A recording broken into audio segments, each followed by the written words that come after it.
Hello and welcome to all the future JEE and NEET aspirants. My name is Srijit Khoshal, Senior Chemistry Faculty of Pathfinder Institute, IIT JEE and NEET Division.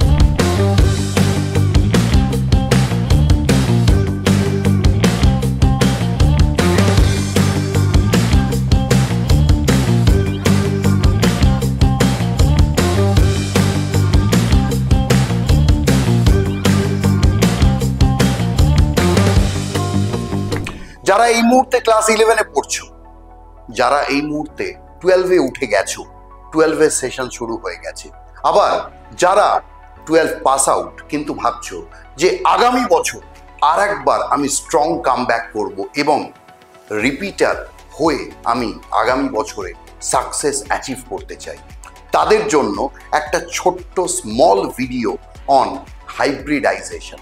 দেখো, অনেকেই আমরা hybridization কি করে বার করতে হয় জানি, কিন্তু আমরা কি করি, আমরা বিভিন্ন ফর্মুলা অ্যাপ্লাই করি, অনেক কিছু খাটাখাটনি করে জানার চেষ্টা করি, কিন্তু একটু যদি আমরা ভিজুয়ালি চিন্তা করি যে আমরা কিভাবে আজকে যে কোনো একটা মলিকিউলের আমরা হাইব্রিডাইজেশন বার করতে পারবো, তাহলে দেখা যাক যে সেটা কিভাবে করতে পারি। পার্টিকুলার কোনো একটা কম্পাউন্ডের সেন্ট্রাল অ্যাটমের হাইব্রিডাইজেশন বার করার জাস্ট আ স্মল টেকনিক। তো চলো আমরা একটু দেখে নিই। ফার্স্ট অফ অল হচ্ছে এই হাইব্রিডাইজেশন, এই ব্যাপারটা কি আমি খুব শর্টে বলছি তোমাদেরকে। আমরা হাইব্রিডাইজেশন মানে এটা আমরা জানি যে number of sigma bond plus number of lone pair plus number of lone pair. আচ্ছা, সবাই আমরা জানি যে সিগমা বন্ড মানে কি সিঙ্গেল বন্ড, আর লোন পেয়ার মানে তো আমরা সবাই জানি, নিশ্চয়ই তোমরা ক্লাস 10 লেভেল থেকে পড়ে আসছো। ইভেন যারা এখন ক্লাস 10 এ আছো তাদের জন্য বলি, এই ভিডিওটা এখন থেকে তোমাদেরকে হয়তো ক্লাস 11 এর হাইব্রিডাইজেশন ক্যালকুলেট করার খুব সহজ পদ্ধতি শিখিয়ে দিতে পারে। তাহলে একটু দেখা যাক যে কিভাবে আমরা হাইব্রিডাইজেশনটা উইদিন ম্যাক্সিমাম 2 to 3 মিনিটস আমরা এক্ষুনি চিনে যাব বা শিখে যাব। চলো আজকে যদি বলি যে SO3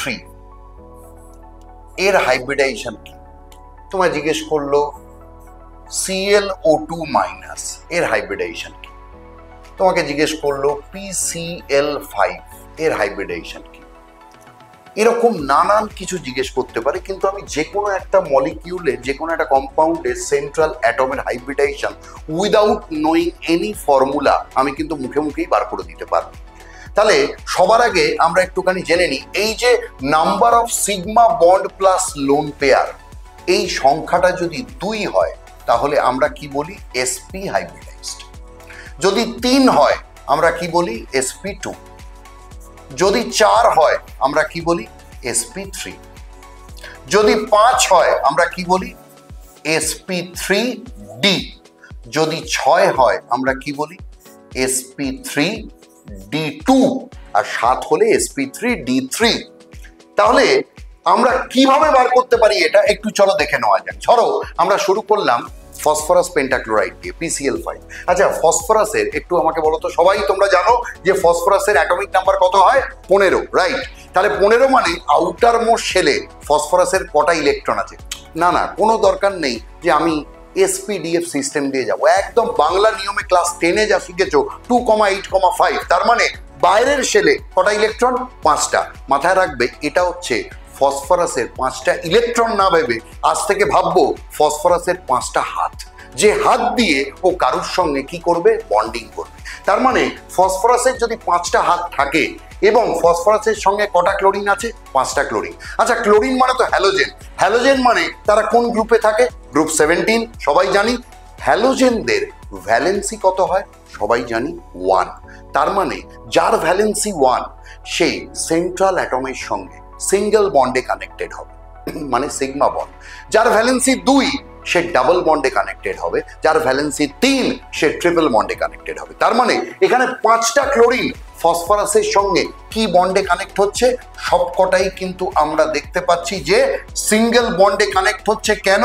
তার একটাই কারণ, ক্লোরিনের ভ্যালেন্সি কত, ক্লোরিনের ভ্যালেন্সি ইজ 1। তার মানে বলতো এখানে ফসফরাসের 5টা হাতই ইউটিলাইজড, ইয়েস অর নো?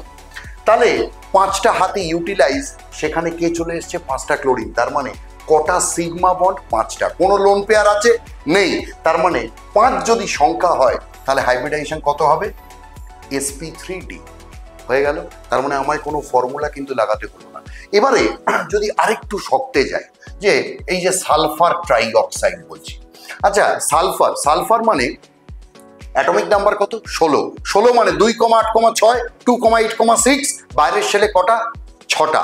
6টা ইলেকট্রন না কিন্তু, কি বলবো, 6টা হাত। তাহলে অক্সিজেন আছে তার সঙ্গে। অক্সিজেনের ভ্যালেন্সি আমরা কত জানি? একদম ক্লাস 8 থেকে পড়ে আসছি।